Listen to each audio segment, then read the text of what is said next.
दोस्तों तो Realme ने अपना एक बजट फ़ोन पाकिस्तान में लॉन्च कर दिया Realme C15 जो कि ग्लोबली तो आपको मीडियाटेक के G35 वाले चिपसेट के साथ देखने को मिलता था, लेकिन पाकिस्तान में स्नैपड्रैगन वाला एडिशन लॉन्च किया गया है जो कि आपको स्नैपड्रैगन 460 वाले चिपसेट के साथ देखने को मिलता है। तो क्या ये फ़ोन वैल्यू फॉर मनी है, जहाँ इससे भी तगड़ा ऑप्शन आपको मिलेगा, उसके बारे में भी बात करता हूँ। सबसे पहले आपको मैं बता दूँ Realme C15 के दो वेरिएंट लॉन्च किए गए हैं पाकिस्तान में। एक 4GB 64GB वाला है, चिपसेट प्रोसेसर दोनों में सेम ही है स्नैपड्रैगन 460 वाला, लेकिन 4GB 64GB वाले की जो प्राइस है वो 25,000 है, यानी 24,999 है, लेकिन तो क्या आपको ऑफलाइन मार्केट में डिस्काउंट के साथ 23,000 तक या इससे कम ज़्यादा प्राइस में मिल सकता है। और इसके साथ 3GB 64GB वाला वेरिएंट भी है जिसकी ऑफिशियल प्राइस तो 23,000 है, जो कि एक्सक्लूसिवली दराज पे आपको मिलने वाला है डिस्काउंट के साथ। जो 11/11 सेल लगनी है उधर आपको ये 20,000 का मिलेगा। 20,000 में आपको मिलना है दराज पर सेल के दौरान वो 3GB रैम 64GB वाला वेरिएंट है, जबकि ये थोड़ी ओवर प्राइस्ड है। दोनों फ़ोन की 4GB 64GB वाले की प्राइस होनी चाहिए थी कम से कम 21,000 तक,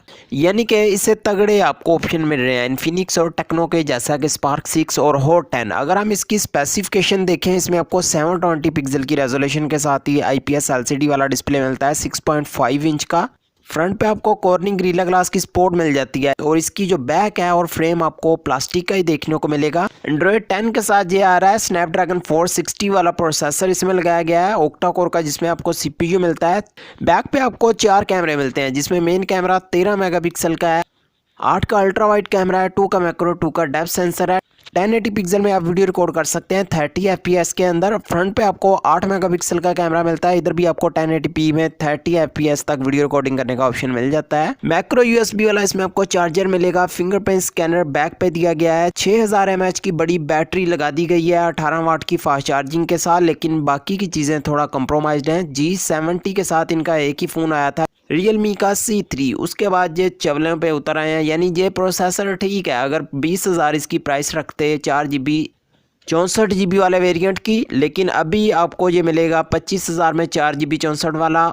आपको कैमरे भी थोड़े अच्छे मिल जाएं और गेमिंग भी ठीक हो तो फिर आपको लेना चाहिए टेक्नो कैमन 16 SC वाला फ़ोन, जो कि पाकिस्तान में लॉन्च किया गया है। 26,000 की प्राइस तक आपको मिल जाता है। 6GB की रैम है, 128GB की स्टोरेज है, G70 वाला चिपसेट है और कैमरों पे काफ़ी वर्क किया गया है, तो कैमरे के रिजल्ट आपको अच्छे मिलने वाले हैं उधर। तो डेडिकेटेड वीडियो भी आपको वो मिल जाएगी, वो वीडियो भी आप देख सकेंगे। वीडियो अच्छी लगी हो तो लाइक करना, और आपकी क्या राय है इस फ़ोन के बारे में मुझे कमेंट में ज़रूर बताना। अगर मैं अपने ओपिनियन की बात करूँ तो फ़ोन थोड़ा महंगा लॉन्च किया गया है। C17 30,000 से भी ऊपर इन्होंने लॉन्च किया था सेम इसी वाले चिपसेट के साथ, तो फिर उसको देखते हुए आप कह सकते हैं कि ये थोड़ा सस्ता है। लेकिन जो गेमिंग करते हैं उनको तो मैं ये रिकमेंड नहीं करने वाला, थोड़ी बहुत नॉर्मल यूज़ करते हैं गेम का। और ओवरऑल अगर मैं नॉर्मल यूजेस वालों की बात करूं तो उनको बैटरी बैकअप भी अच्छी मिल जाएगी, फास्ट चार्जिंग भी है, तो चिपसेट पे वो कंप्रोमाइज़ फिर कर सकते हैं उन्होंने कौन सा गेम खेलनी है। तो अगर आप PUBG वगैरह नहीं खेलना चाहते, नॉर्मल यूजेस के लिए ठीक ही रहेगा। रीसेल वैल्यू भी आपको थोड़ा अच्छी मिल जाएगी इसकी। तो वीडियो अच्छी लगी है लाइक ज़रूर करना, ज़्यादा रिकमेंड तो मैं टेक्नो कैमन 16 SC करने वाला हूँ। चैनल पर नए सब्सक्राइब कर लेना। मिलते हैं नेक्स्ट वीडियो में। अल्लाह हाफिज़।